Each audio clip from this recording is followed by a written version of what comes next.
ডিমুৰ যুৱকৰ এজন কৃষ্ণানন্দ ব্ৰহ্মচাৰী নামে এজন তেখেতে আমাৰ এই জয়ন্তীপুৰ শ্ৰী শ্ৰী শ্মশান কালী মন্দিৰ প্ৰতিষ্ঠা কৰে আৰু সেই তেতিয়াৰ পৰা এতিয়ালৈকে আমাৰ ইতিমধ্যে আমাৰ শতবৰ্ষ অনুষ্ঠান হৈ গৈছে। গতিকে ইয়াৰ এটা ইতিহাস আছে। জয়ন্তীপুৰ শ্মশান কালী মন্দিৰৰ কামৰূপ জিলা অসমৰ সকলোৱে জানে। শ্মশান কালী মন্দিৰ এই অঞ্চলৰ এইখনে এই অঞ্চল বুলি ক'ব নোৱাৰে, কামৰূপ জিলাৰ ভিতৰত এইখনে শ্মশান কালী মন্দিৰ। গতিকে ইয়াত হাজাৰ হাজাৰ ভক্তৰ সমাগম হয় আৰু বিশেষকৈ শনিবাৰ আৰু মঙলবাৰে ইয়াত যাত্ৰীৰ সমাৱেশ হয় আৰু পূজা অৰ্চনা চলি থাকে।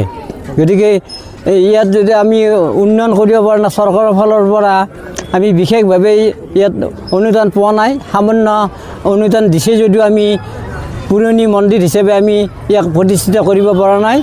গতিকে আগলৈ আশা ৰাখিছোঁ ভৱিষ্যতে যাতে আমাৰ এই মন্দিৰৰ প্ৰতি লক্ষ্য ৰাখি ৰাইজ তথা চৰকাৰে সহায় সাহায্য আগবঢ়ায়। এইখিনি মোৰ ক'ব।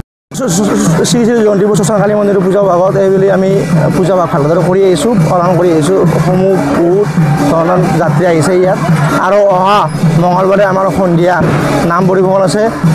বলৰাম ডেকা আৰু ধনজিৎ ডেকা সকলো ৰাইজক আমি নাম পৰিৱেশন কৰিবলৈ অনুৰোধ জনাইছোঁ আৰু লগতে সমূহ ধৰ্মৰ ৰাইজক সহযোগিতা বিচাৰিছোঁ।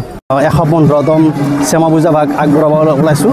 আজি আমাৰ দ্বিতীয় দিনৰ কাৰ্যসূচীত আমাৰ আয়তীসকলে নাম পৰিৱেশন কৰি আছে আৰু বিভিন্ন জেগাৰ পৰা আমাৰ যাত্ৰীসমূহ ইতিমধ্যে আহি উপস্থিত হৈছে আৰু বহুত আগৰ পৰা জ্যেষ্ঠসকলে খুব সুন্দৰভাৱে উৎফুল্লভাৱে পূজাখন উদযাপন কৰি থাকে আৰু এইবুলি আমিও এনেদৰে পূজা ভাগ আগবঢ়াব ওলাইছোঁ।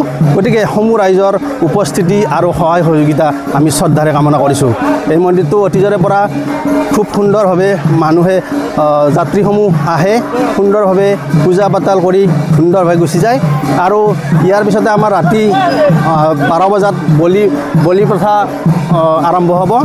তাৰপিছত 12 বজাৰ পিছত আমাৰ ইয়াতে ভোগৰ ব্যৱস্থা কৰা হয় যাত্ৰীসকলৰ বাবে আৰু যাত্ৰীসকলে ৰাতি মানে পূজা কৰি ভোগ গ্ৰহণ কৰিহে ৰাতিপুৱা ঘৰত যায়। গতিকে সমূহ ৰাইজক আমি আহ্বান জনাইছোঁ তেখেতসকলে যেন আহি সুন্দৰভাৱে পূজা উদযাপন কৰি ভোগ আমাৰ যি অনুষ্ঠান আছে অনুষ্ঠানসমূহ সুন্দৰভাৱে পৰিৱেশন কৰে আৰু ৰাতিপুৱা যি আমি ভোগৰ ব্যৱস্থা কৰিছোঁ সেই ভোগ গ্ৰহণ কৰিহে জানো ইয়াৰ পৰা যায়। ধন্যবাদ।